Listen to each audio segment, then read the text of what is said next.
कल हामिद खान एडवोकेट ने पाकिस्तान के एक लीडिंग टीवी चैनल में इंटरव्यू देते हुए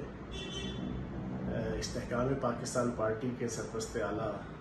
जहांगीर तरीन साहब और प्रेसिडेंट अलीम खान साहब के ऊपर इल्ज़ामात की एक बौछार की और उन्हें पीटीआई की तबाह बर्बादी का जिम्मेदार ठहराने की नाकाम कोशिश की। और उस इंटरव्यू के अंदर उन्होंने एक बात एक्सेप्ट की कि 2011 के अंदर जो इंट्रा पार्टी इलेक्शन हुए थे वो उनकी सरबराही में हुए थे।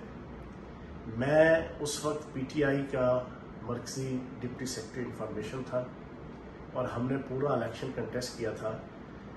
पीटीआई का हर कारकुन और अहदेदार अच्छी तरह जानता है कि पाकिस्तान ने दुनिया की हिस्ट्री का सबसे रिग्ड इलेक्शन,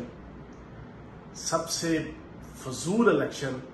सबसे बेढंगा और बेतुका इलेक्शन वो उस वक्त का जनाब इंटर पार्टी इलेक्शन था,